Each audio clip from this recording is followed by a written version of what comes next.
വയനാട് നീർവാരം അമ്മാനിയിൽ ജനവാസ മേഖലയിൽ ഇറങ്ങിയ പുലിയെ വനംവകുപ്പ് പിടികൂടി. വനംവകുപ്പ് ജീവനക്കാരുടെയും RRT അംഗങ്ങളുടെയും സംയുക്ത പ്രയത്നത്തിലൊടുവിലാണ് പുലി വലയിലായത്. അവശനിലയിൽ കണ്ടെത്തിയ പുലിക്ക് ചികിത്സ നൽകാനായി മൃഗപരിപാലന കേന്ദ്രത്തിലേക്ക് മാറ്റി.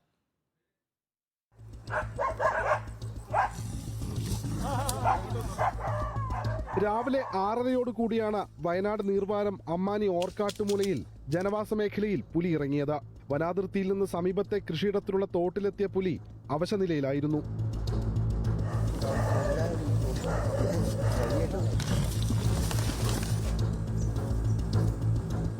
പ്രദേശവാസികൾ വിവരമറിയിച്ചതിനെ തുടർന്ന് സൗത്ത് വയനാട് DFO ഷജന കരീമിന്റെ നേതൃത്വത്തിലുള്ള സംഘം സ്ഥലത്തെത്തി. വനം വകുപ്പ് ജീവനക്കാരും RRT അംഗങ്ങളും വലവിരിച്ച് പുലിയെ പിടികൂടാനുള്ള ശ്രമങ്ങൾ ആരംഭിച്ചു.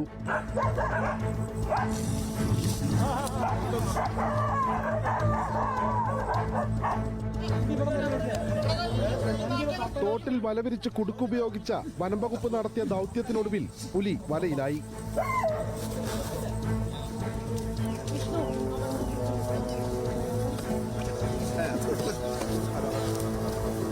വല കൊണ്ട് പൊതിഞ്ഞ് വനം വകുപ്പിന്റെ വാഹനത്തിൽ കയറ്റിയ പുലിയെ വിദഗ്ധ ചികിത്സയ്ക്കായി പുൽപ്പള്ളി ഫോറസ്റ്റ് സ്റ്റേഷനിലേക്ക് കൊണ്ടുപോകുമെന്ന് DFO പറഞ്ഞു. ഞങ്ങൾ ഇതിന് ട്രീറ്റ്മെന്റ് കൊടുക്കാൻ വേണ്ടി കൊണ്ടുപോവാണ്. ഹോസ്പിറ്റലിലോ പുൽപ്പള്ളി സ്റ്റേഷനിലോ ഏതെങ്കിലും ഫോറസ്റ്റ് ഡിപ്പാർട്ട്മെന്റിന്റെ ഓഫീസിലോ ട്രീറ്റ്മെന്റ് കൊടുക്കും. ജനവാസ മേഖലയിൽ ഇറങ്ങിയ പുലിയെ പിടികൂടിയ ആശ്വാസത്തിലാണ് പ്രദേശവാസികൾ. പുലിയുടെ പരാക്രമത്തിൽ തകർന്ന കൈക്കോട്ടാണിത്.